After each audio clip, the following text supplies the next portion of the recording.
This is the Seoul Podcast. We bring the Itaewon. I'm King Sejong, reminding you to please finish your milk before exiting the bathroom. And here are your hosts, Emma Kalka and Joe McPherson. And welcome to the Seoul Podcast. This is Joe. And I'm Emma. And we're just going to dive right into talking about episodes 5 and 6 of Squid Game. This is, well, of course, it was the infamous episode 6 that everyone... Yeah, the one that this is gonna wreck you. Yeah, this is like the meme that everyone talks about. Yeah. But before we get into that, Emma, why don't you just give us a quick little summary?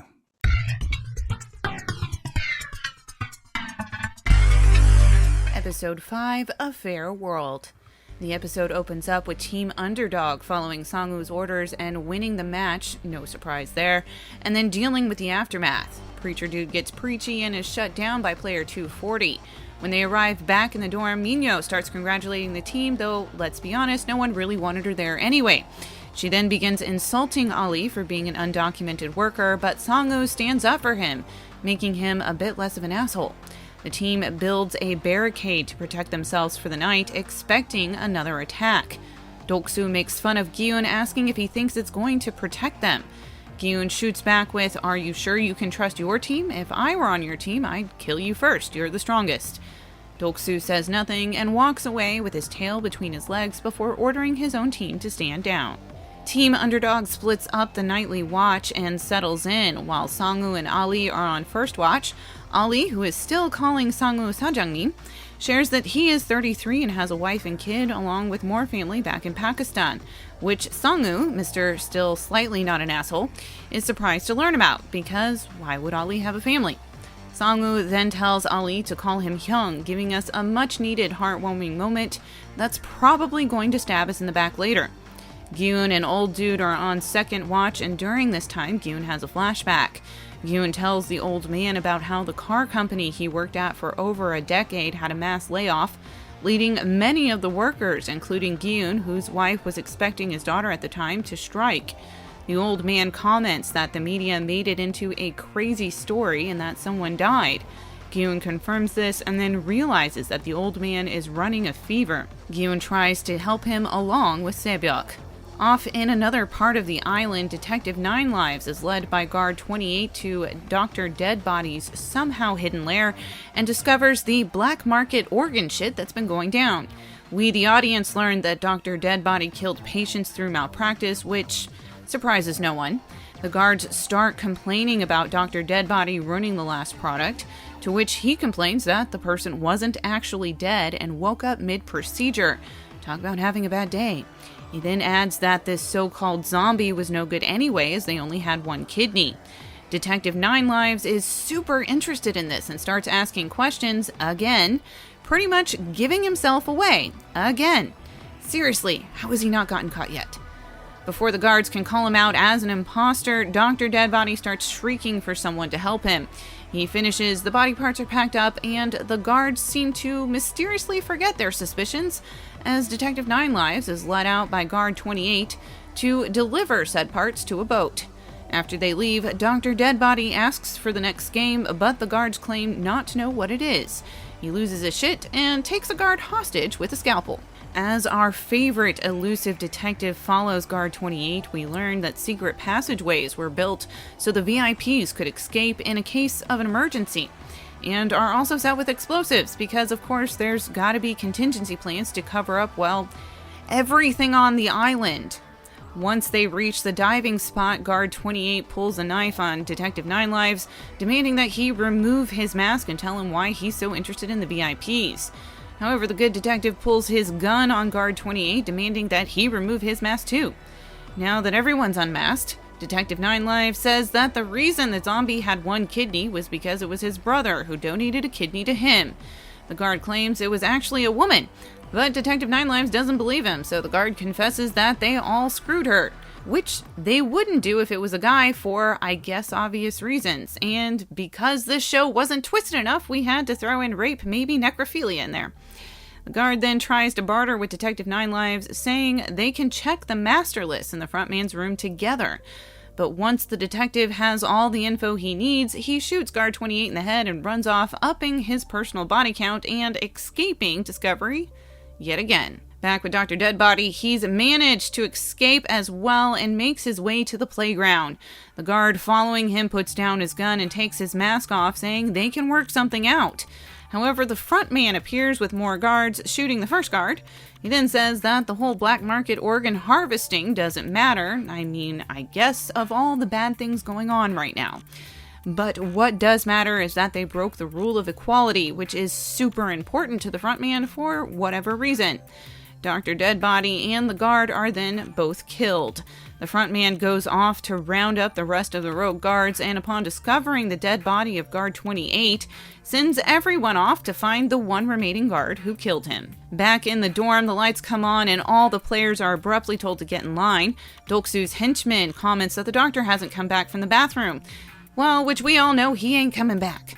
The old man cannot get up and Gyun tries to stand up for him. We see that the old man has wet himself. While all of this is going on, Detective Nine Lives has found the front man's room and breaks in.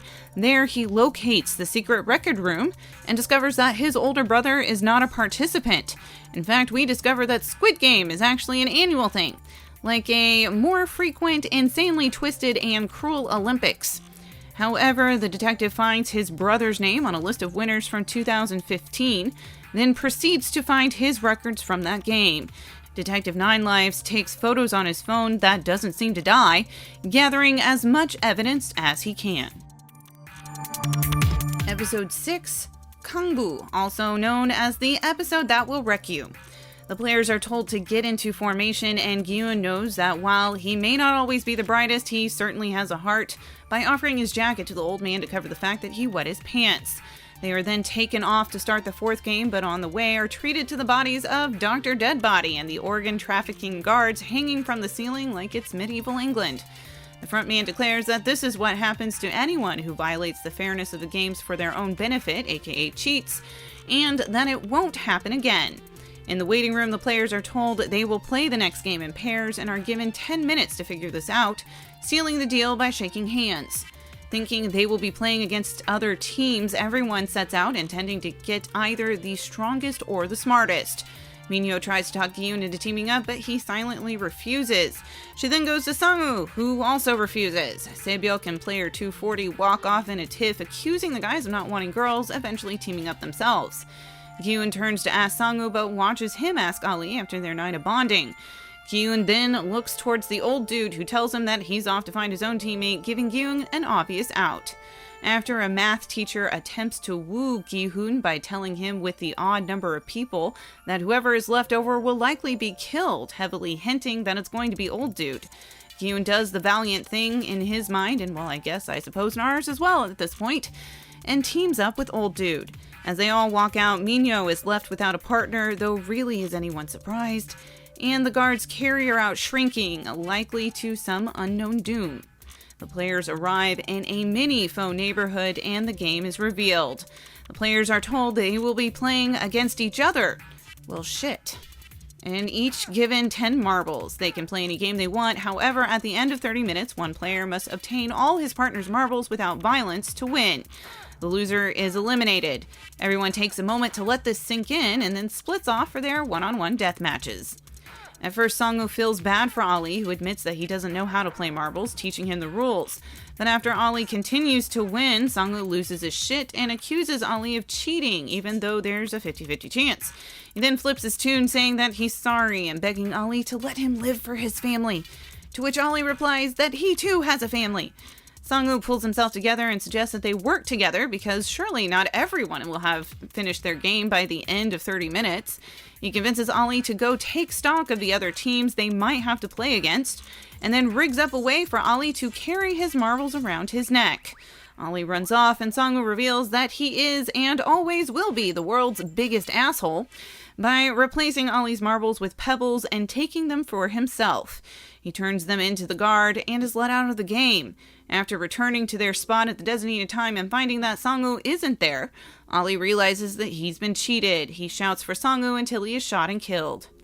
Saebyuk's team decides to chill until the very last minute and then do one game that's all or nothing for the marbles. Get the tissues ready because, damn.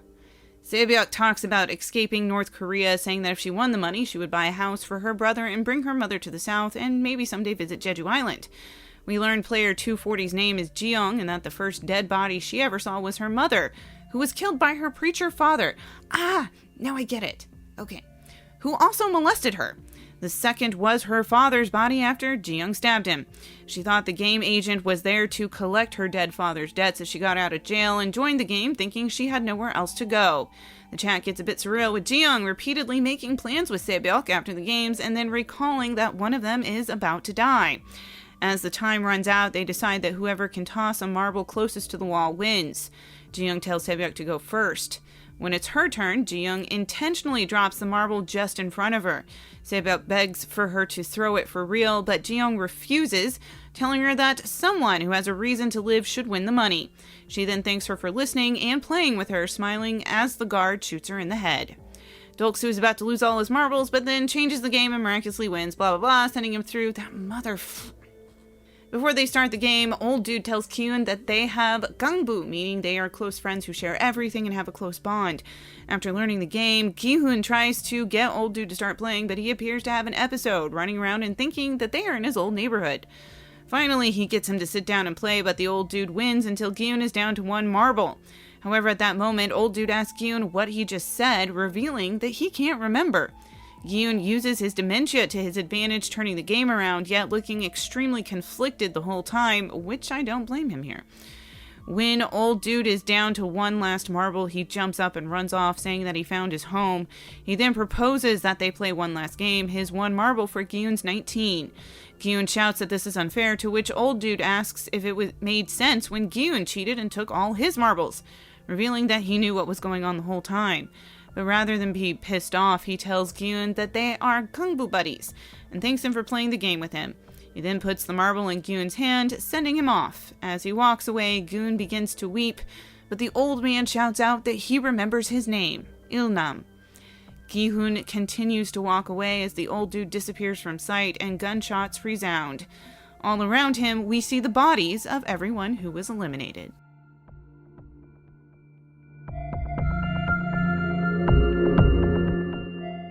Thank you, Emma, for that recap. Okay. Always good time. I feel like every time I do the recap, they get a little bit longer and I get a little bit snarkier.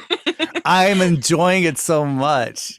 There's just a little bit more commentary thrown in with each one that I do. And I'm like, you got it. Like, I need to stop this by the time we get to the end of the season, like they're going to be 10 minutes long each. I'm like, you can't do this, Emma. Keep it tight. Just, yeah. You can call Sangwoo an asshole all you want, but just make sure you keep it within 3 minutes.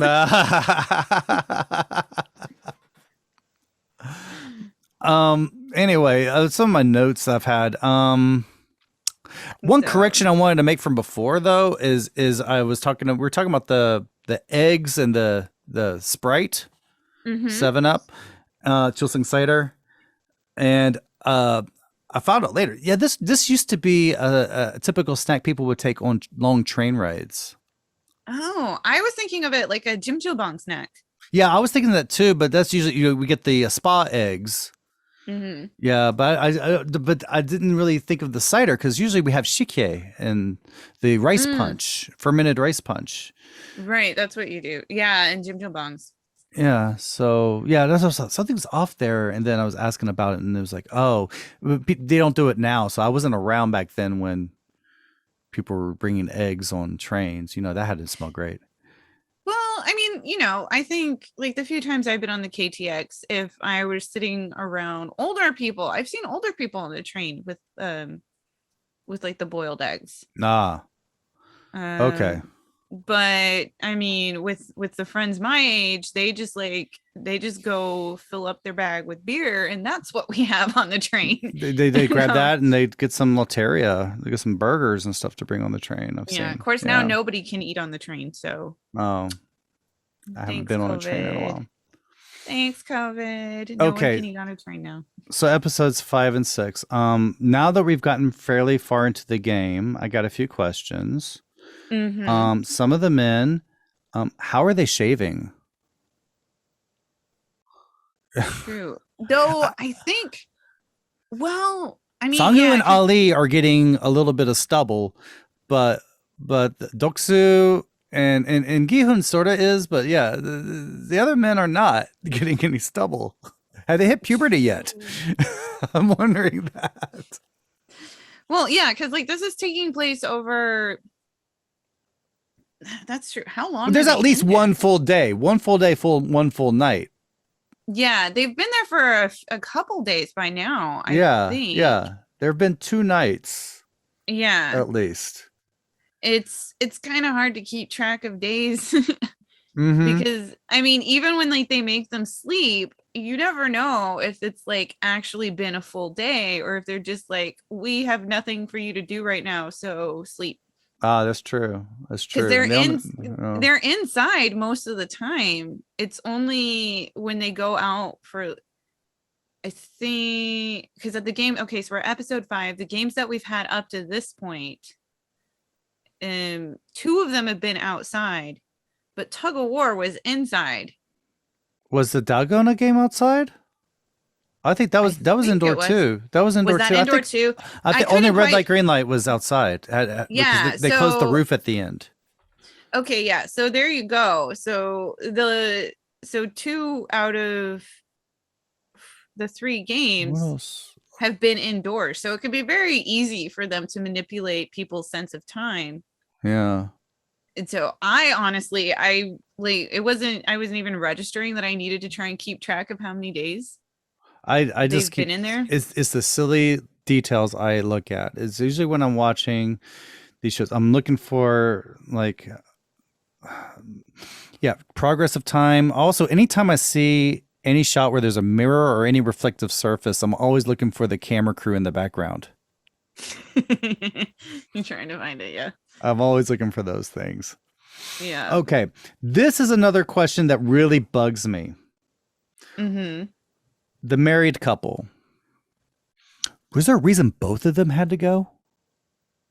Yeah. I mean, because if they're a married couple, it would be, I mean, regardless of who rang up the debt, it's family debt. So you would just assume maybe one of them would take on the responsibility. Yeah, one of them go. Yeah. You would think, yeah, like maybe the husband would probably be like, I will, as the man of the house, I will go or whatever. Yeah. So it's, The- now that you mentioned it, it's kind of like, why are they both in there? Yeah, unless that was some special requirement that they both had to go, which was stupid because they know that only one of them could win. I mean, the Mhm. contestants didn't know, but we see that every year only one person's won. Mhm. Are we, wait, but Yeah, okay. that's episode 6. No, it's at the end Was of episode episode five. 5. End What's of episode episode five? 5 when he, because I thought there was a list of winners from 2015. There's That a- there were really? multiple winners. Yeah. I think Oh no, so. no, I went down in there. No, it's a list of the winner each year, and each one is an Oh, so there episode. was just- Oh, I paused. okay. No, well, never mind. I didn't, like, there was a lot going on. I was like, No, you were doing your Even- thing. I was rewatching was and I was going through trying- every. yeah, I was Picking trying to through it. keep track of what was going on at the end of episode 5. So there's only one each year. Yeah. Okay. And so you Oh. catch on that, yeah, episode 5, the big theme of everything is equality.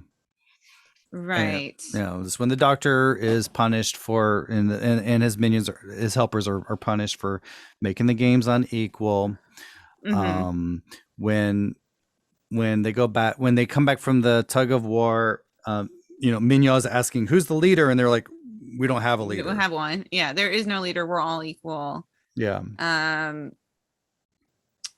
Yeah. So and that was a big thing. I mean, and then right after they did the tug of war and they're going down the elevator, everyone's reactions to this. And I was trying to keep that too, is like they start and everyone's lying on the ground right after they win and just everyone's faces. And of course, Ilnam is smiling and everyone else Yeah. is like, oh my God.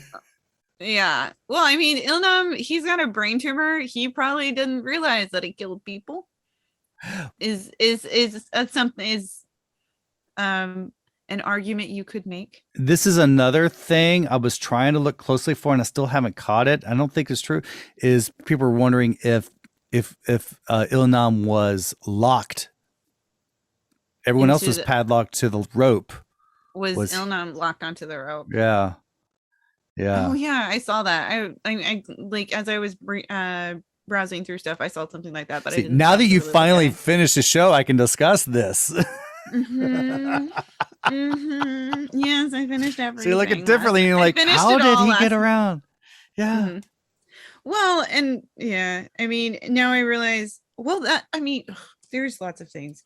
It makes more sense that they stopped the night attack when frontmen saw him waving on the top bunk, saying, "Stop it, stop it." Yeah. Now everything makes sense. Though, yeah, illegal organ trading absolutely makes no sense, except for I feel like, and this is something actually a friend of mine brought up that I wholeheartedly agree with. We were discussing this last night after I finished the series. Yeah.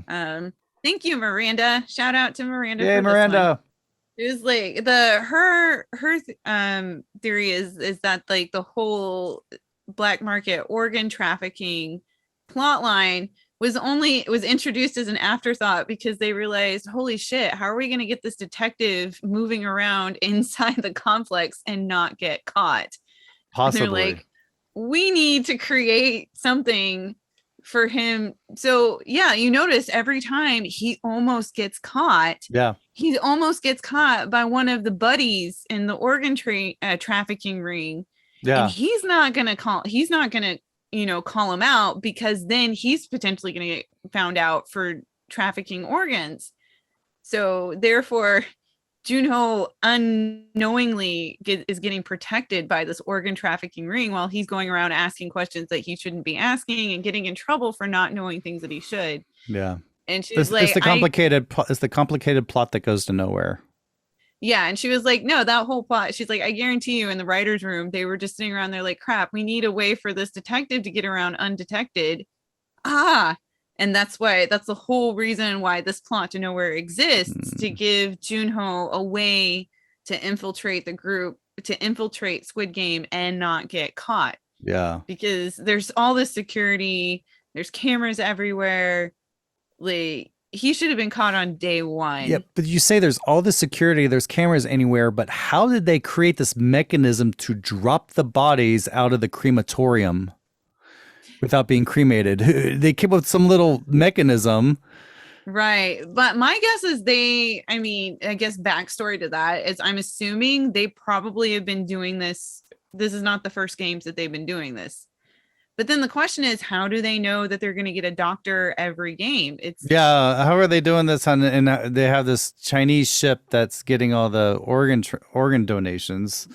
Maybe it's just like, if they get a doctor, they're like, all right, boys, we're on for this game. If they don't get a doctor, they're like, we're going to sit this one out. And then they just so happen to get a doctor for this game. Then, I mean, it didn't matter if he killed his patients by malpractice. He's dealing with dead bodies. There were just so many questions that were brought up during that whole thing. Again, I feel like I agree with Miranda. I think the only reason we have like the organ trafficking ring is because they needed a vehicle for Junho to use to infiltrate and not get caught. Yeah. And so I'm like, yeah, makes sense. Checks out. I could see that. I would agree with that theory. Yeah.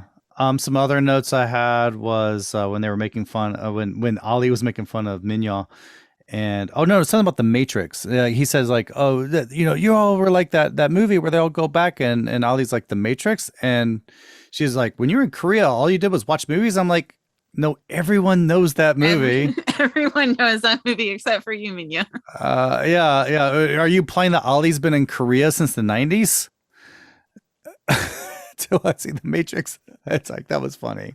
And then the Jesus man, even though, I get with the sentiment, but this is a thing I really don't like in screenwriting and plays, because we used to do this in screenwriting class, and this is like college level stuff. Is creating a character just as an archetype to make a point. And so the Jesus man is just, I'm just going to use you to just encapsulate everything I hate about fake Christians. And it's just like the Jesus man is the one who wants to attack the weaker team at night. And he's the one who's always choosing aggression over everything.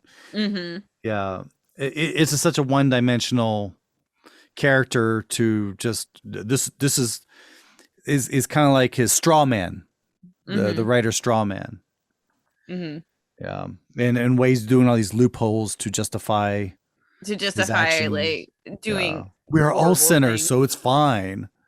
We're all sinners here. We're all going to sin here if you haven't already. And it's same thing with Ji Young's story about her dad being the pastor and him trying to justify everything because we're all sinners. Yeah, that was like when that came out, I was like, now I get why she like goes so hard after preacher dude. Girls got that too. That too.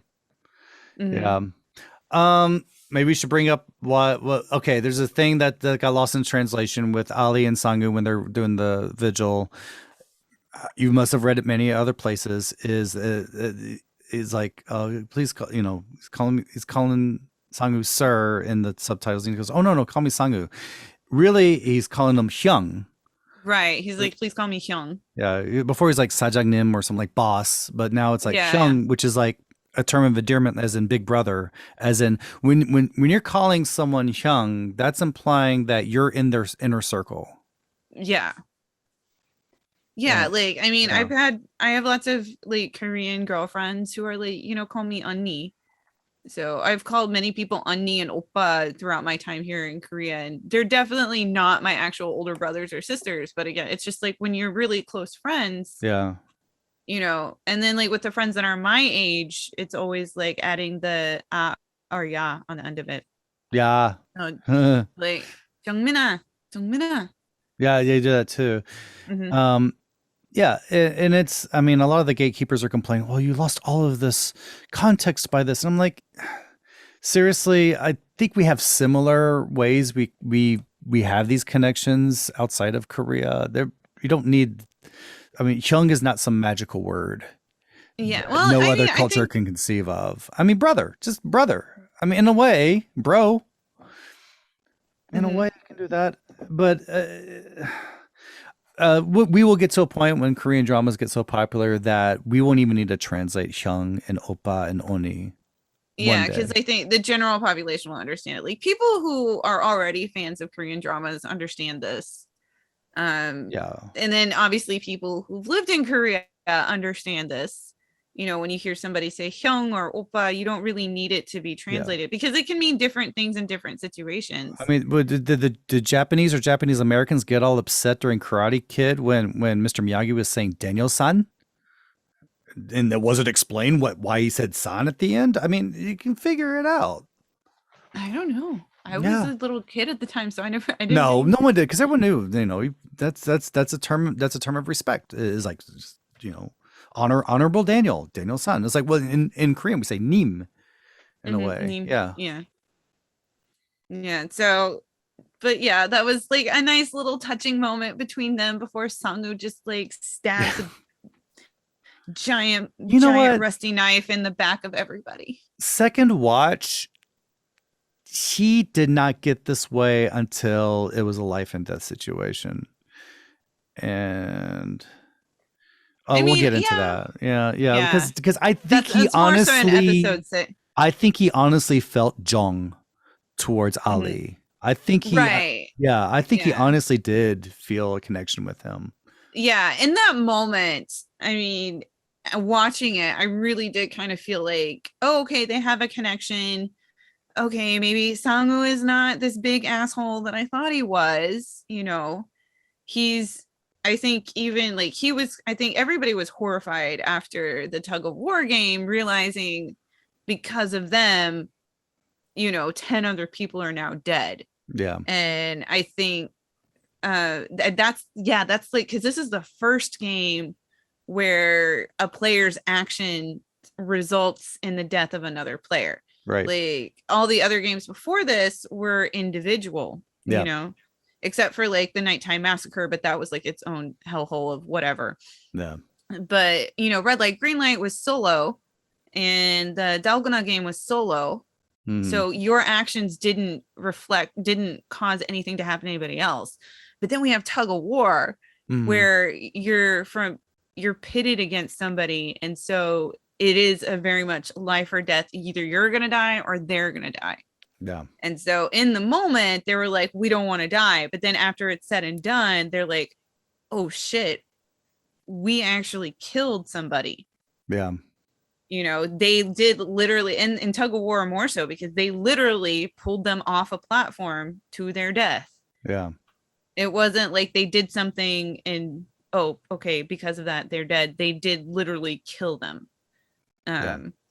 So I think, and I'm, you know, maybe that was like a turning point for Songu, where he was like, you know what? I think we do need to stick together, and he does kind of feel this camaraderie with his team. Maybe not so much Minyo, but Minyo is her own special something. Yeah, she is. She's her own little special something. Oh, but definitely. One little thing I noted because the second listen, I'm listening to the dubs, because I watched it in original Korean the first time. Now I listen to the dubs and I'm reading the Korean subtitles. When Jiyoung and Saebyuk are talking to each other, it reminds me so much of the MTV cartoon Daria. It does. It kind of does. Yeah. Just listen to it again, and I kind of want to do it again, where we're animating Daria and Jane having this conversation. Yeah. But yeah, definitely, I think, well, yeah, because episode 5 was all about being equal, everybody being on equal ground. And then we see like Team Underdog really kind of coming together and being like, okay, we're going to stand and help each other. Even with like the two random dudes who joined in for Tug of War, they're like, we're going to hop on this boat. Yeah, because they look like they're the main characters, so we might have a chance of surviving. We might survive if we stick with them. But then, because you kind of see the contrast between them and the other group, because Doksu comes over and he was like, oh, you think this is going to save you? What? I can sneak in there and stab you and da-da-da-da. And Guen's just like, dude, stop messing with us and go take care of your own team. Do you honestly think you have a chance of surviving? Do you trust any of those guys? Yeah. If I were them, I would totally take you out. Yeah. You're the strongest. Yeah. And then just like the look on Doksu's face, he's like, oh shit, I didn't think about that. Yeah, he comes back and then still everyone's so subservient to him. And there's little things that you notice, like his toadies always make sure their heads are below his when he's walking around. Little things like that. Yeah, and they were like, he's like, we're not doing anything tonight. And they're like, what? Okay. Yeah. And then every 5 minutes, where's the doctor? The doctor's not back yet. Well, speaking of which, okay, so let's move on to our favorite part, the organ selling thing. But there's some notable things. There's a little comment being said by one of the soldiers of doctors leaving the operating rooms while waiting for performing surgery. That's a real thing. That's an actual thing. That's been a real scandal here, is especially in plastic surgeons. They've been leaving the operating room while the nurses either finish the job or like someone who's not trained, like even the front desk person is finishing it up. Yeah, that's why there's I think it's passed, I believe it's past the National Assembly, or it's at least at the National Assembly. They're working on a law where all operating rooms will be required to have video. Like it's a hugely contentious law or bill. I can't remember if it's passed or not, but obviously doctors are fighting it because they're like, this is like a violation of privacy. But I think on the other hand, patients actually want this. Yeah. Because there's been so many malpractice cases where like doctors gonna have to deal with that, man. I mean, you know teachers have to deal with a camera in their classroom. You know, a lot of other professionals have to deal with being watched, and this actually is a life and death thing. And like, I think there's a few clauses that it can be turned off. Like if it's an emergency surgery that happens at the last minute, they might not be turned. There are a few ways for these cameras to be turned off, but done mostly in large. And honestly, I feel like doctors might want them there to also protect themselves. Yeah, that would make sense. My thinking is that the ones that have something to hide. Yeah, they're like, I don't want this. Yeah, I don't want no camera in my operating room. I'm like, I why? Because smoke. Yeah, you don't want them to catch you like going out and taking a nap or getting a cigarette or I got a tea time. I don't have time. But no. So it is. Yeah, they're like giving Dr. Dead Body such like a huge rap about this, but it's actually a real thing that Korea's dealing with right now. Yeah. With doctors, and then like he loses his gasket and it was like, I'm still a doctor. And I'm like, yeah, but you fucking killed someone. Yeah. And they said, that's why we learned. Yeah. They shrug it off and say, oh, well, anyway, most of these people in the contest, they signed away their bodies or were terminally ill. And notice right after they said that, they cut straight to Gi-hun and Oilman, Ilnam. Yeah. Who signed away his body, and the other one's terminally ill. I mean, way to illustrate the point there. That's editing. Yeah, great editing, guys. When did this zombie thing happen? I think it happened somewhere. It's. Did it happen in this game or did it happen in a previous game? Because I don't. The way they were saying about this, it's like, I think it had to have been a previous game. But here's the thing, because they set it up making us think that it was this game, because remember with the first group that they cleared away from the floor of tug of war, the guy was twitching. Yeah, okay. Yeah. As they put him, and then they marked the box and have him sent off. And then we go down and they take the doctor down and stuff, and they're talking about it. But when you really, because the way they're talking about it, they're like, oh, the last one, I mean, it's like, that's where this sort of time thing, I'm not sure. This is where I'm really confused, because they tell him that, tell 29, Junho, that he was there, 29 was there. I'm like, but Junho had already killed 29 before the game started. No, he didn't.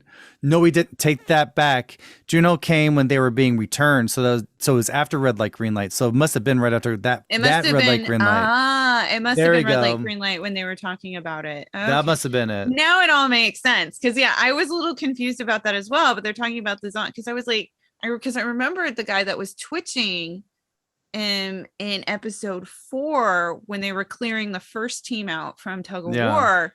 I'm like, are they talking about that one? Yeah. But then they were talking about the zombie, and it's like, oh, they came to, and and they're screaming, and that's definitely what happened. And like his eyeballs hanging out and stuff like that. And so the original 29 was involved in that one. Now, if that was true, then when they were climbing down the hole behind the refrigerator, which supposedly was built for the VIPs or by the VIPs, even though we know that some of them wouldn't be able to fit through that hole. Yeah, it was built for the VIP. And they wouldn't be able to make it down all those ladders, man. They didn't look like in the best of shape. If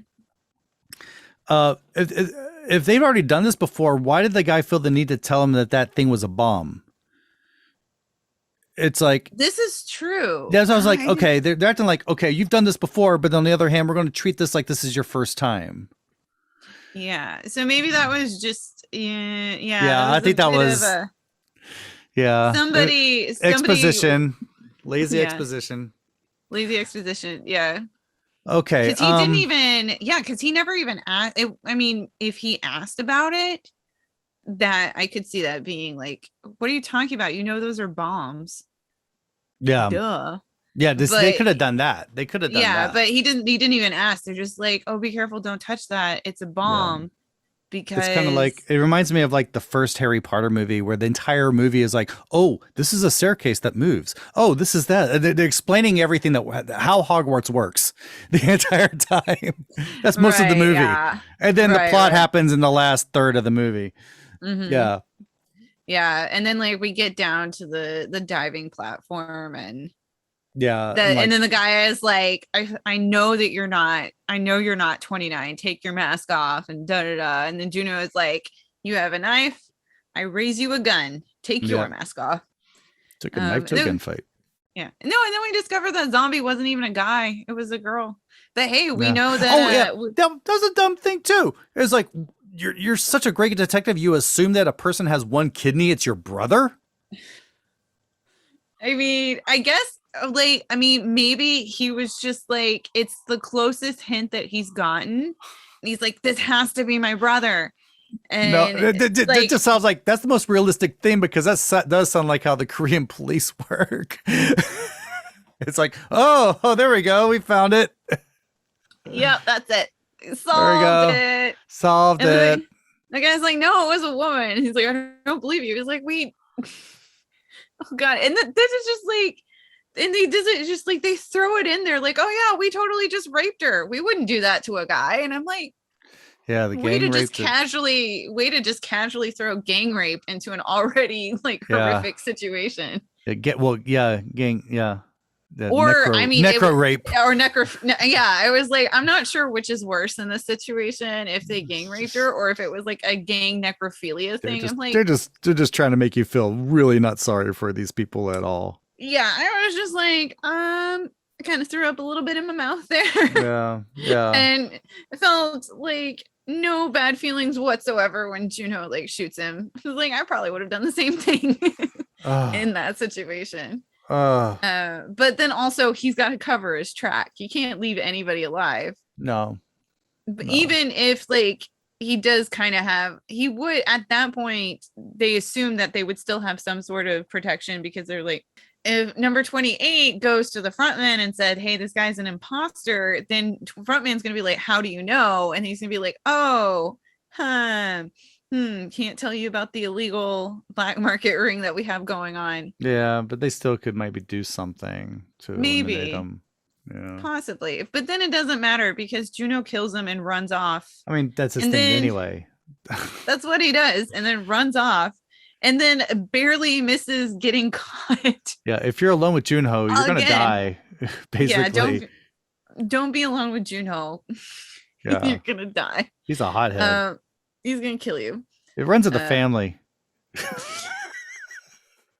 We haven't even gotten to that. That's what I'm saying. You should have seen the whole show before you listen to this. Yeah, I was like, that is next. That's our next podcast. Let's not get ahead of ourselves. We're not even to episode 6 yet. Yeah. But yeah, no. So the ring gets caught, and they all, the front man has this big moment where he talks about inequality. He's like, I mean, now that I've seen the whole series, I understand where he's coming from. Why he's so like, obsessed with like everybody here is standing on equal ground. They have an equal opportunity to win at these games. Your background is not going to work for you or against you. Your money can't help you. Everybody here is equal. Mm-hmm. I was like, at the time, I was like, he's really into this equal thing. Like, okay. Yeah, but there's a reason. And then later on, I get it. Like, I understand where he's coming from. But, and then Dr. Dead Body is now a dead body. Yeah, he's now a dead body. He is now a dead body. Yeah, before then, we were talking about when they were doing their watches, and it was Gi-hun's time, and he suddenly just had this hallucination. Which was he had a flashback. Again, totally unnecessary to the plot. Could have been cut out. I mean, maybe to point out like how he ended up in these circumstances. Whereas, I mean, I could see it. Like maybe it was like a bit of kind of like more character background for him. Because like if you're dealing with, any sort of like residual traumatic stress or anxiety or anything like that, you can get set off pretty easily and pretty quickly. And so I could see how, going through that experience with, with the strike and how like that, so having that sort of traumatic experience that he did, and then being in the situation of the Squid Game, how it would make him go back to that and think about it. Yeah, I was having some trauma about that. Yeah. I mean, I could see that. In terms of like the overall story, I mean, yeah, maybe.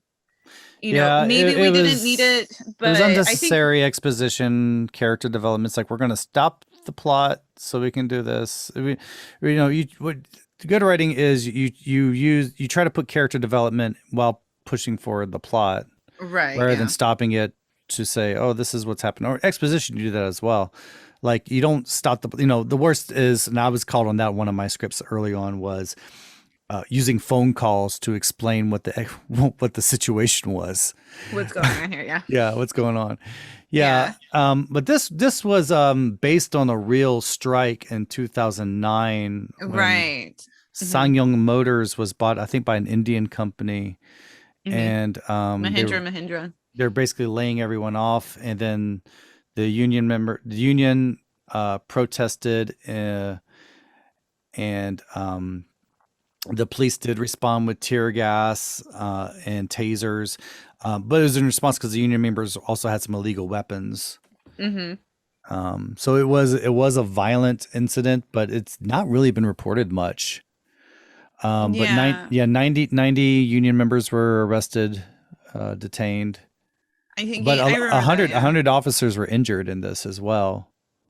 I forgot about it. It's been a while. Like I was working in media at the time, but it's been a while. I almost forgot about it until I realized. Afterwards I was like, oh right, I think that's kind of what it was referencing and stuff. Yeah, but that was around when the director started writing the script too. Started making the script was right. So it was probably a lot fresher. It was a lot more fresh in his memory. It might have been the impetus for it. Yeah, it could have been. It very much. I could see that. Yeah, that could have been. Yeah, because it was a really big deal, obviously, to him. Oh, it was massive. Yeah, and Gavin said something like they ruined the company and held us responsible, which that's kind of what it was. Kind of what happened. And then Il-nam starts talking about all that too, and then he starts and says, "I don't know why I said all that," and so you wonder if Il-nam was involved with the company in some way. Like how did Il-nam know so much detail about? He remembered so much detail about what happened with the strike and everything, unless he was actually involved with the car company as maybe an investor, a debtor, on the board, member of the board. Yeah. Who knows? It's a theory to hold on to. It's a theory. But yeah, and then because that's all about. I'm trying to think. Yeah, that's about at the end, because then we end with Detective 9 lives. I feel like I just need to add one more life, like Detective 10 lives. Finding all the records, and then that's when we as the viewer realize this is an annual thing. This is not just a one-time thing, which I mean, I don't think that was a huge plot twist. I think we're going to go into that because I'm doing this in order of what I was doing. So now we're on episode 6, the famous, infamous episode 6. That one. The marble game.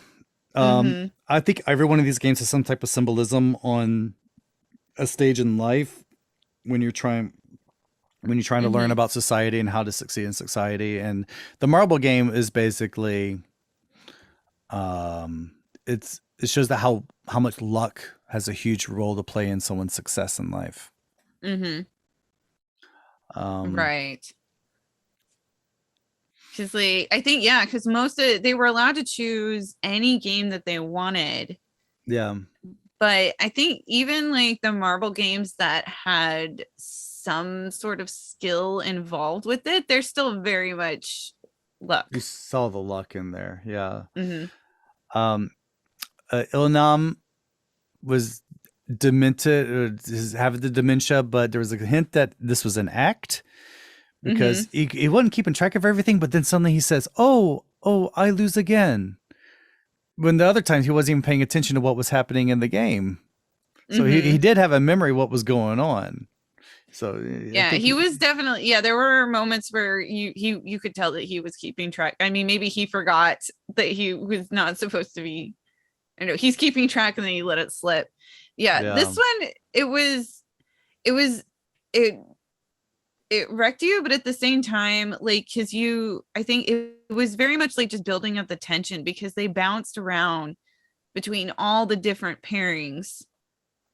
And then Minyo's just off somewhere. We have no idea what's happening. If she's like, Oh yeah, and before any of this even starts, because they're all told, they're taken into this room, and they're all told, like, you got to choose, you're going to play this in pairs, choose a partner. Everybody's going around shopping. And then, we have that like moment where Sangwoo is like, Ali, I want to work with you. I think together we can win this. And Gyun's like, yeah, I'm not hurt. It didn't hurt my feelings. Go for it. Oh, I just have found some more notes. We should back up a bit because, again, I was like, you skipped. It was like you skipped. I skipped a lot. I skipped some stuff. I'm sorry. So okay, let's go back. Going back to when Junho was with the guy talking about how they raped the corpse. And again, a little bit of uncomfortable homophobia in that one, where he said, "We would have done that if it was a guy." Yeah, exactly. It was like, yeah, bro. Yeah. that whole scene was just like, yeah. Also, Junho, he doesn't close any door that he goes through. he didn't really. He never closes. Oh God, never closes the door. How has he not gotten caught? Yeah, he never closes the door. And see, I think Detective Nine Lives is a very fitting nickname for him because he's got to have like 20 lives at this point. There's no explanation for how he hasn't gotten Also, caught. I don't think all the soldiers and the workers are in on who Ilnam is. I don't think they are either. No, I don't think they are because when they turn on the lights and they have the alarm, the soldiers are still yelling at Ilnam to get up. Mm-hmm. And threatening to shoot him if he doesn't get up. Mm-hmm. Yeah. And regardless, he is legitimately sick. He is actually sick. So I think that reaction that he had in bed where he wets himself when the guard comes up to him, I think that was like a genuine reaction. Yeah, that was real. And then Kyun being like the good guy that he is like, here, you can have my jacket. Yeah. Let's go to Inspector Nine Lives. The files, because keeping detailed records of illegal activities always such a good idea. Really. And all in one easy place to find. All hard copies that can't be erased. I mean, you can put them to the shredder, but that takes a little bit longer than throwing a magnet on a hard drive. I did note that the games go back to 1988. Mm-hmm. Oh, see, I didn't catch that. I was trying to, but there was too much. It was dark. Someone on the Korean internet pointed out that there's details that the font and up until 1999 was different. The way things were formatted up until 99, it reflected the times. Then Korea started changing the way it formatted a lot of forms. So that was a little detail. That's an interesting little detail. Yeah. Yeah. That's where I noted that there was only one winner, and each time each year was called an episode, and that's how we know it started in 88 because that was episode 1. Yeah. Hunger Games for adults. Yep. The Phantom Penis. I don't know what that means. But I don't know. I mean, I guess to think of it from their logic, they're on this deserted island. Nobody is going to get there unless they're brought there. Maybe they're just that arrogant that they have contingency plans of having fat guys going down a ladder and putting on wetsuits and scuba gear. Yeah. I don't know. Because once they're gone, they're going to blow everything up. Yeah. Okay. Yeah. So, right. Yeah, that is true. That is true. Yeah, that's true. Yeah, okay. There's bombs rigged all over the place. So if the worst happens, they get the VIPs out and then they blow everything. So there's all anyone has to do evidence. is just sneak away some of the documents, and they. All right. True. You don't have to. But as we've determined, it is not the easiest thing to get on and off this island. Yeah, that's true. And there's no cell reception. No, but there's an old-fashioned telephone that rings. And, Junho, like the smart guy he is, goes to the telephone. Like he's going to answer it? Yeah, I was like, don't even. If you're sneaking around someone's house and the telephone rings, if that person's home, they're going to walk to the telephone. So get away from there. If the phone rings, that's hide. And I love it how when he went back and there's this metal latch door and it just silently closes. Yeah. Oh, so many things. But yeah, so somehow Junho just doesn't get caught. He's the detective of 9 lives. Yeah. Oh, I did notice that when Frontman was on there, one little note, he's talking to a boss and he's speaking, I think I remember he's speaking in Korean, isn't he? I believe so, yeah. So that means there's a Korean speaking boss above Frontman that isn't Ilnam. Just something to point out. Season 2. I didn't catch that. Well, second time, man. It's we'll talk about all our theories for season 2 after we finish talking about season 1. Then Junho goes back to the phone and tries to dial 112, which means information. And then that's the police. Oh, so it's police. Never mind, it's police. 112 is police, and then 119 is emergency. Yeah, that's the fire department ambulance service. And I guess those are the only numbers he remembers because, smartphones, we don't remember phone numbers because he didn't try any other numbers. But those didn't go through at all. So yeah. So it must be like some sort of direct phone line thing. I forgot how landlines work. I haven't had a landline since when was the last time I had a landline? When I lived in America in 2007. So I don't know how direct. I'm not sure how that works. If that does work.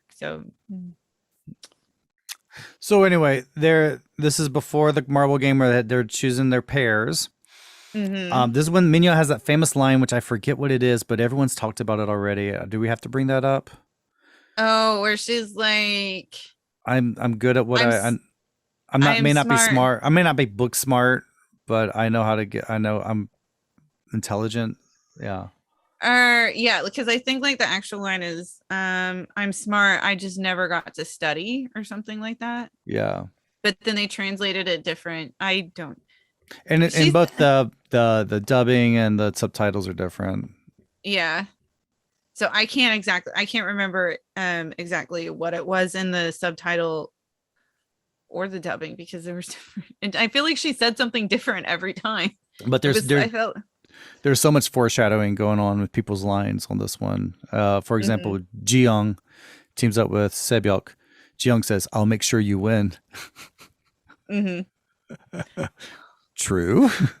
Oh God. And then when Doksu teams up with his little toady, Minyo says, "Oh, he'll throw you under the bus," which he does. And then then they go out and they're explaining the rules, and then everyone finds out that the partner is going to die, and then the husband and wife, the wife says "yobo," and it's translated as "oh boy," but it's really she's kind of saying husband or husband. Yeah. Because yobo is like a term of endearment for married people. So you don't say oppa anymore, you say yobo. Or chagiya, which I hate. Chagiya. Yobo. Yeah. And it's kind of old fashioned because EJ doesn't like me saying yobo. Oh. She doesn't like yobo. She doesn't like one calling me that. She's too old fashioned. Too old fashioned for her. So they're in this sort of, it looks kind of like my neighborhood. Yeah.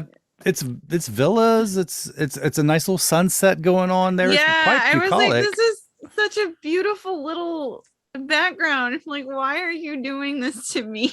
What's funny that there are actual museums in Korea that have neighborhoods like this, and they're museums inside. Yeah, set up exactly like that. Yeah. Yeah. But I mean, they're set up to look exactly like real neighborhoods. Like, I mean, the gates and the houses and the way that the alleys and stuff are set up, I was like, hey, that looks like my neighborhood. The only difference is it's all flat. True. Yeah. My neighborhood is solid hills. It's just nothing. It's hills, and more hills. Yeah. It's not flat at all. And the streets are not dirt. We don't have dirt streets. Yeah. Pointing out that this might be one of the first times we've seen in a movie that's popularized outside of Korea where they really humanized a North Korean character. Think about it. Yeah, I can't really wait. What are the other? I'm trying to think of any other movie. I mean, any movies? Maybe if anyone's seen JSA that humanized, and then also the one where the woman parasails into North Korea, falling onto you or something like that. Yeah, that's a recent one too. I haven't seen those. But this one that more widely like mainstream America saw this might be the first time they've seen a humanized North Korean character ever. I can't think. That conversation between Sebyuk and Jiyoung was just heartbreaking. It is so good. It's like, come on, man. Can we go back and have like a multiverse where they actually, they share an apartment together and we have a sitcom, and it is totally like Daria or because they're just they're just knocking on everyone, rolling their eyes, like, oh, this is what I want to say. I want Sebyuk and Jiyoung, and they somehow ended up in an apartment in Gangnam, and they're making fun of all the Gangnam princesses, and that they're always. I want that sitcom. I could see that. We could make that happen. I want that sitcom. It's just like so heartbreaking, and they're talking about like how they got into the game, and so why did you come to the South? Oh, I thought it was better. Is it? And she's just like just quiet.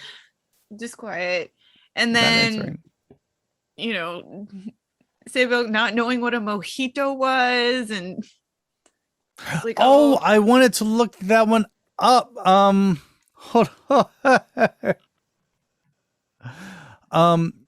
Hold on. You keep talking because okay. And just like Jiyoung's just like, okay, well, when we get out, like we'll go to Jeju together and we'll get mojitos, or we'll do this.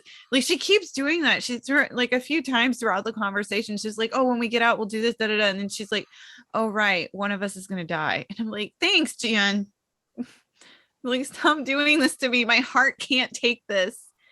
And just hearing both of them had like such tragic backstories. Like Sebyuk's talking about like, oh, when the plague hit, like, oh, when was the first time you saw a dead body? And I'm like, oh, this is a great conversation. Okay, this is what it was. I wanted to make sure of this is they're talking about the mojitos. And Jiyoung's like, don't you remember that line from that movie with Lee Byung-hyun? Lee Byung-hyun.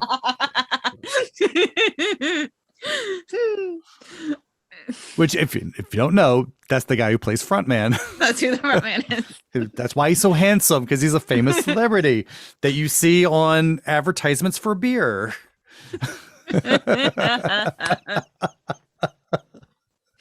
I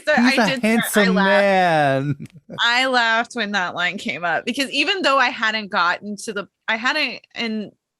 he's not unmasked at this point, but I knew everybody knows who plays the front man, even if you haven't watched the whole series yet.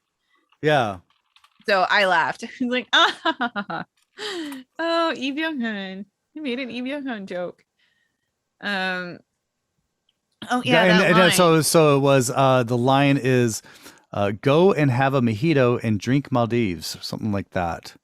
Or like go to mojito and. It seems like go to the Maldives and have a mojito. I think that's what he's saying. But she does it backwards, and I'm like, was that intentional or was that a blip? 모히또 가서 몰디브 한 잔. Yeah, 한 잔입니다. Yeah, okay. So yeah, if you go to the hold on. No, that is mojito 가서 몰디브 한 잔입니다. Huh. Okay. So go to the mojitos and have a Maldives. Something like that. I think it is what it says. Have a glass of me. Have a glass of Maldives. Yeah, Maldives. Yeah, I guess. Okay. All right. Okay. All right. All right. All right. Anyway, Yeah. it's a line. Mhm. I think it's from Nebu It's from Jadil. one of his dramas, right? Yeah, I think it's a movie, I think. It was in a Yeah, movie. it's a movie because the lighting does not look like Korean drama. I see. But Yeah. yeah, and then we get Yeah, it's Nebu Jadil. Yeah. okay. Anyway. So we get Saebyeok's Inside Men is the English translation. For that Oh, movie. Inside Man. Okay. Oh, Yeah. right. I've heard of that. I haven't watched it, but I've heard of it. Hmm. But yeah, we get Saebyeok's sad backstory about how half her family died in a plague and she had to watch them burn. And then her dad died when they escaped from North Korea, and then her mom got picked up by immigration agents. And Yeah, and we should point that out too. Is China actively looks for North Korean refugees to send them back, and they actually joke about it. I've read the book of The Girl with Seven Names, and she was pretending to be she was very convincingly pretending to be a Chinese citizen, and while she was in China, and she was kind of not really seeing a guy who was a Chinese immigration agent or something like that, and she talked about how disgusted she was by him just bragging about them finding North Koreans and sending them back to their deaths. It's just a game to them. Yeah. So that is a big thing. Yeah. And then she answered when Jion's like, oh, so if you win, what would you do with the money? And she knows like right away, like, oh, I would buy a house for me and my brother. I would get my mom out of if she's still alive. If she still get my mom out of North Korea, and then I guess I go to Jeju Island because girl's never been anywhere. She's like, Jeju Island is like the dream for her. Yeah. You know? And I love it how immediately Jiyoung says, why not Hawaii? Because, Hawaii is the Jeju of America. Yes, exactly. And I love it. To me, it just sounded like a blatant advertisement for Jeju. Yeah, pretty much. Where do you want to go? Jeju. And that whole exchange. Where the Henyo swim. And then just knowing what's going to be at the end of this conversation. It's just, it's like being stabbed in the heart repeatedly. This is one where the violence is not as big as the tension. Yeah. And again, because like you don't get all of this conversation in one sitting. They jump around from pair to pair. So you'll get like, first you get like the bit about like, okay, why did you, the question is asked like, so why are you here? And then they'll answer that question and they go off to somebody else for a bit and it comes back and it's like, when was the first time you saw it? So you're getting this conversation in pieces. And then in the meantime, then they'll jump over to like Yoon, who's chasing Ilnam all around this place, trying to convince him that they need to sit down and play. And Ilnam's like, oh no, my house is just around the corner. And so you're getting tension that way because your like time is running out. Is Yoon gonna convince this old man who obviously is not understanding what's going on to get him to play? And you would just like every time they go back to him chasing Ilnam around, like the desperation is getting stronger. And then you go over to like Sangwoo and Ali, and Sangwoo has been losing every single round to Ali, who didn't even know how to play this game. Yeah, and this is where I think they were really pushing hard the simpleton part of Ali. Is at first he didn't know what were they trying to make it so that he didn't know the difference between even and odd numbers, or he just wasn't familiar with the Korean words for even and odd?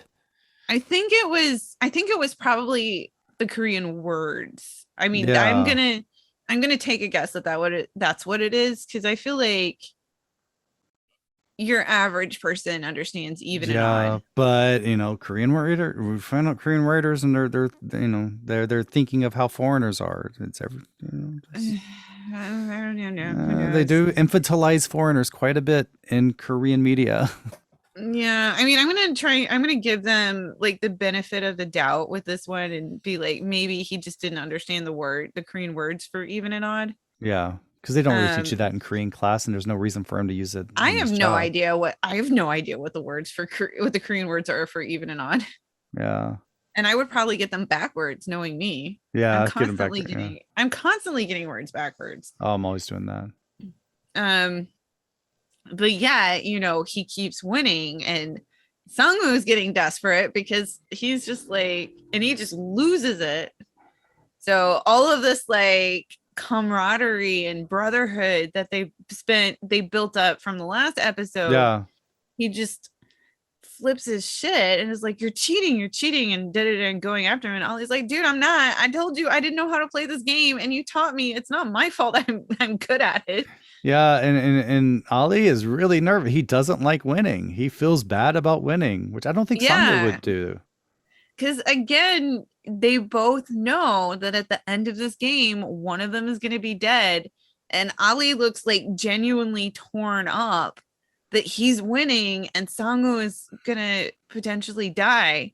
And then Sangwoo is losing it, not because he's worried about, because he's like, I'm gonna die.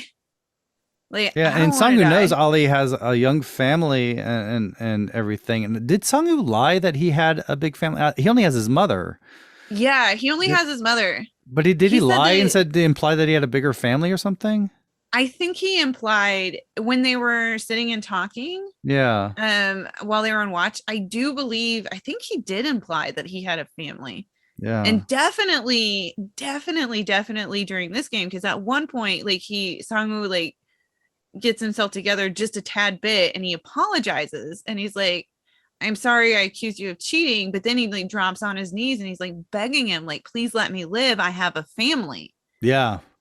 Yeah, that's what it was. That's what stuck out of my mind. That's like, the big, because I do think that earlier when, like in the episode before that, when they were on watch, I do think that Sangwoo did, I'd have to go back and rewatch it, but I'm pretty sure he did imply that he had a family more than just his mother. And then definitely in that game, when he goes down on his knees and he's begging Ollie to let him live, he's like, I have a family. And Ollie's like, I have a family too. And I'm like, shut up, Sangwoo, you asshole. You just have your mother. I got to care about my family, man. Like, you were trying to commit suicide before you even came here. Yeah. See, that's what's so inconsistent about this.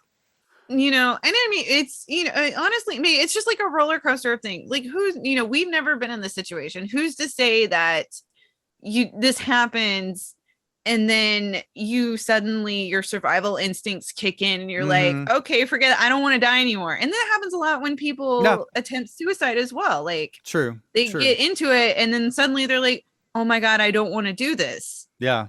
So that's, that's not neither here nor there. I said that and now I'm taking it back. So the fact that he tried to commit suicide before the games shouldn't be a factor at all. Okay.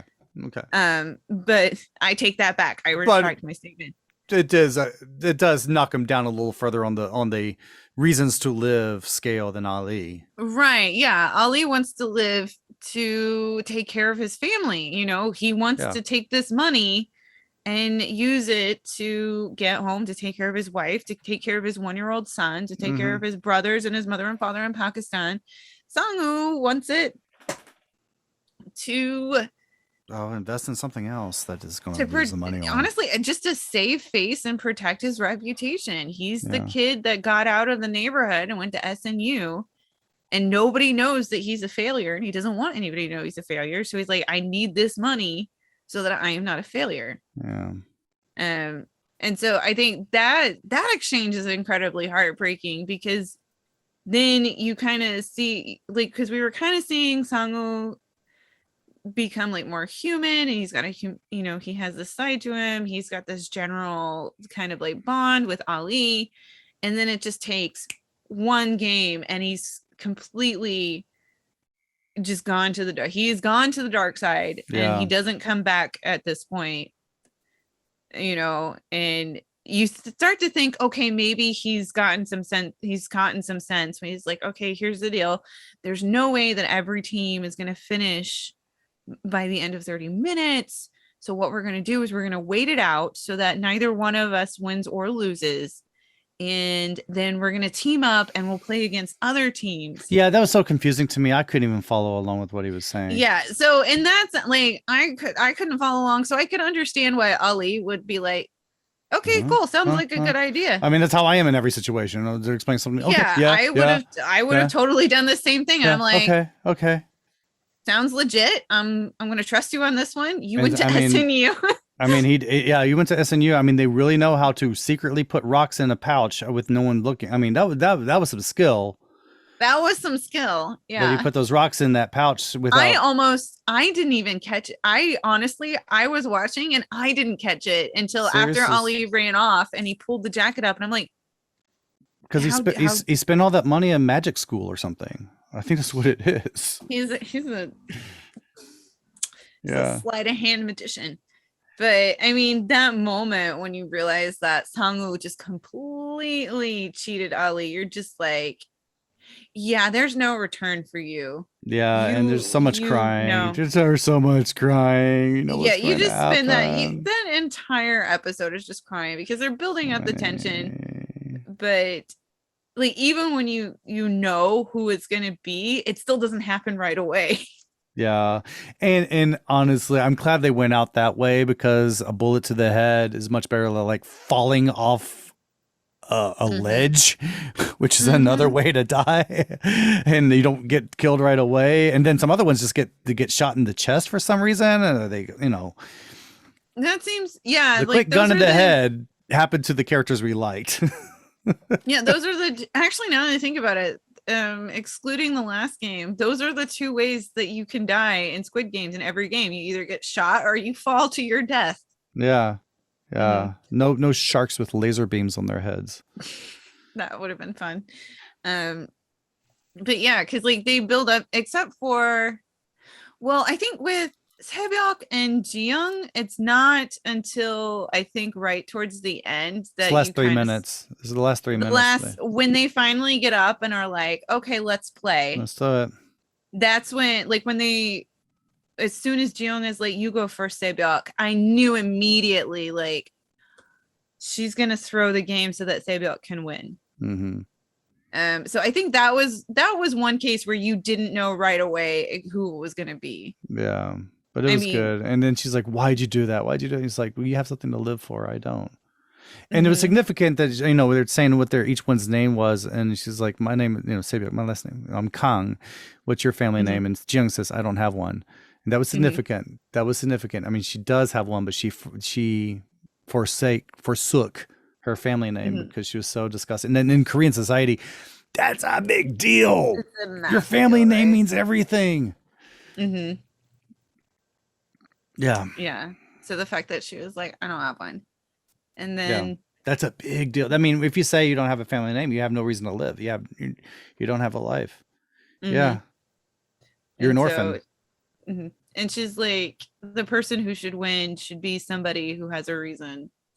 And when I say you're an orphan, I don't mean like, oh, you don't have no, I'm just saying like in Korean society, you're just a family name is so just cartoonishly important. But yeah, that moment where she's like, thanks for listening to me. Thanks for listening to me. Pop. At least they didn't show us Ali, did they? No. They showed it right before, and then you heard the shot. And then you heard the pop. Yeah, because when from you hear the back of his head. Yeah. When you hear the shot, that's when they go to Sang-woo and Sang-woo stops. Because he was shouting for him right until the moment he was shot, right? And you can see the whole different change on the face of Sang-woo. It was like more determined look on his face. And this is what's interesting, because we don't really note that both Gi-hun and Sang-woo cheat. Yeah, they basically do the same thing. They trick the other person. Like, they followed the rules that they were given, because they were told you can do any game as you can get the marbles however you want, just don't use violence. And they did it, but they both cheated. Used deception, right? But you have two vastly different reactions. How Sang-woo just suddenly had this determined face and just turned ice cold. He just turned off his emotions when he did it, while, Gi-hun has the trembling lip award. Mm-hmm. Like during the entire time, he knows, he goes from, he's like, it comes from a moment of desperation because he's down to that one marble, and he's just like, this is it, I'm done. Because it's obvious, because I think it was the old man? It was the old man's turn to guess, right? Mm-hmm. And then he's like, he knows I only have one. This is it. And the old man is like, wait, what did I say? Yeah. Or that moment. Again, I can't remember if it was the old man's. No. It's Gi-hun has to choose. Gi-hun has to choose. Right. It was Gi-hun has to choose. Gi-hun has to choose, and he guesses wrong. He guesses wrong, and so says, "Would you mind repeating your answer?" After he's opened up his hand, and Gi-hun has seen how many marbles are in his hand. And then the jig is up where he says, "Does tricking your friend like that make sense to you?"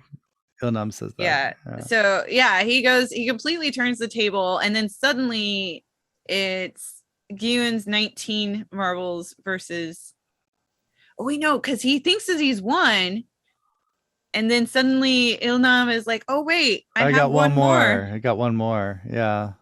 That's what it was. That's what it was. And then he's like, you're doing this is not making any sense. And he says, no, does tricking your friend make any sense to you? No, but that's after he like runs off. He's like, I found my house. Yeah.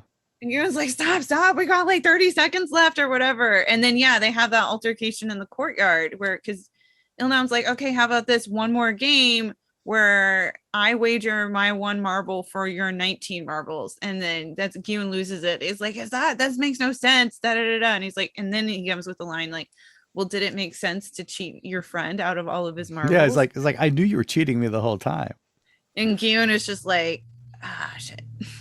And I was like, it's okay. I had fun. Yeah.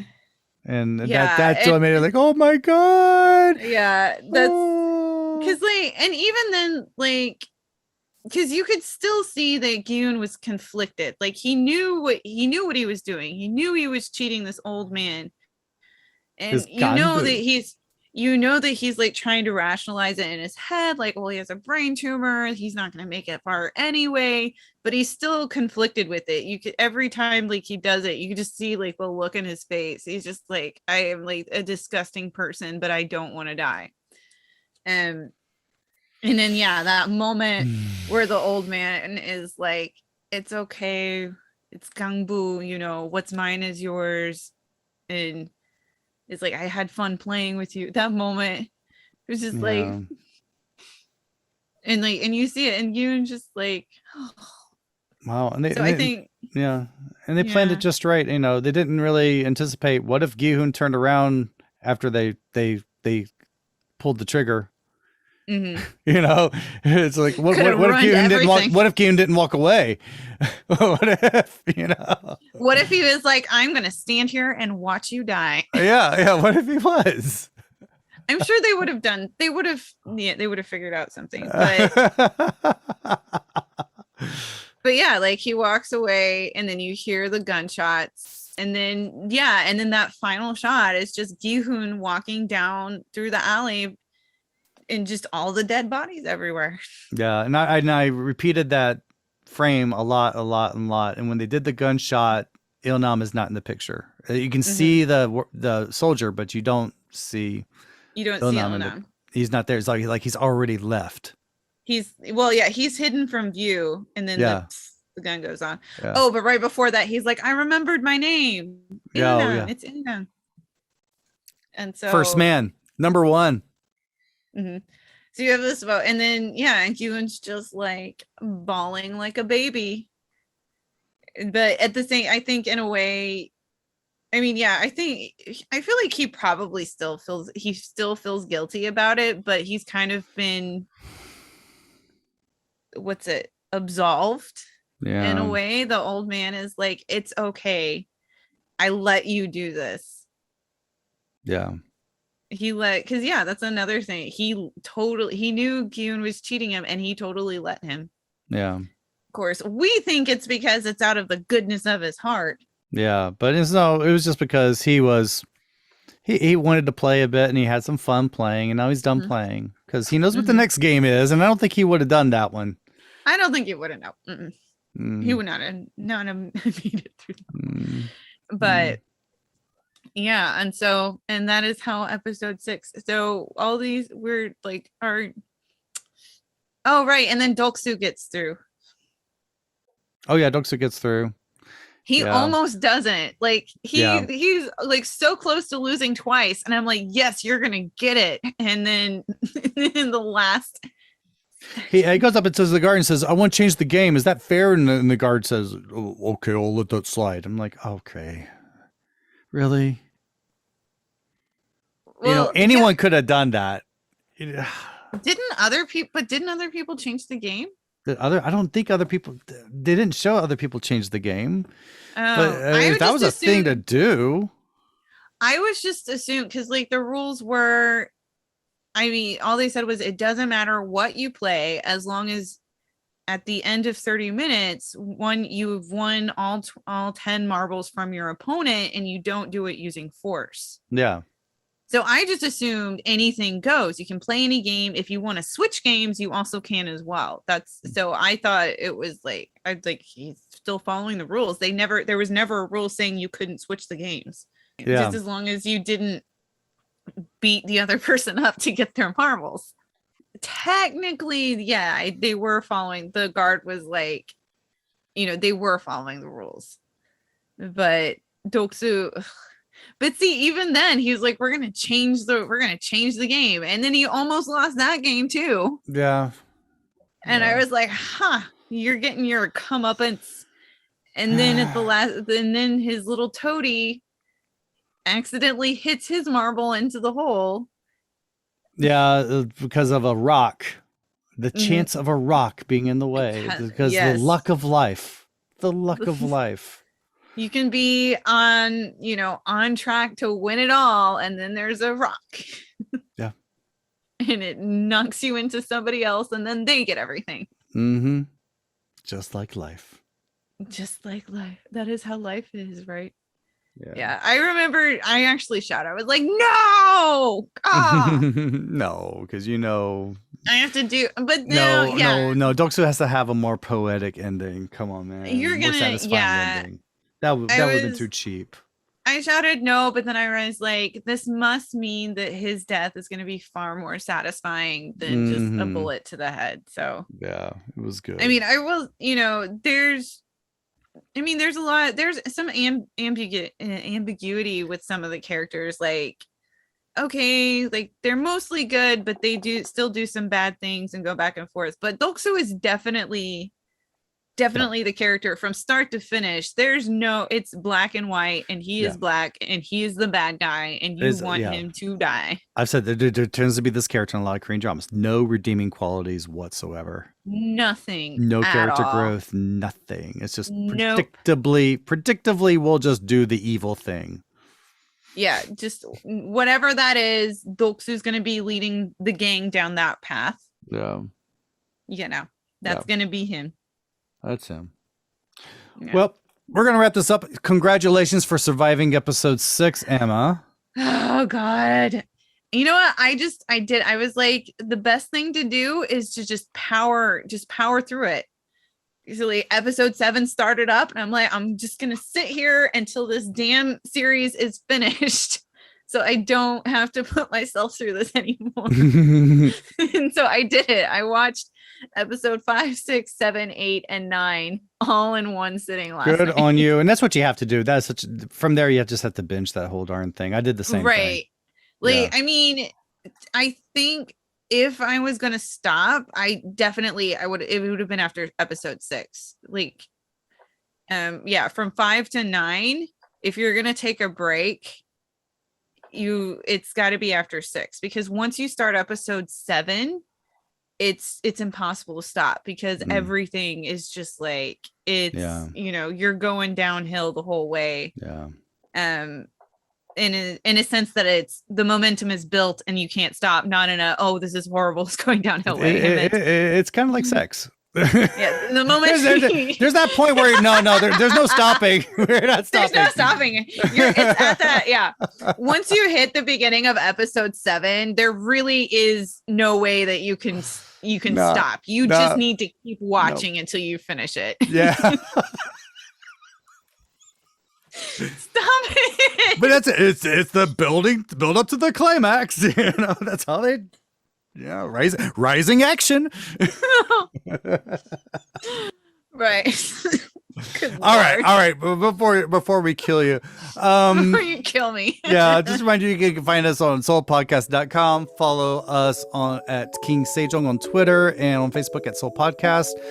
You can follow Emma on Twitter at Emma Kalka, and you can follow me on Twitter at Zen Kimchi.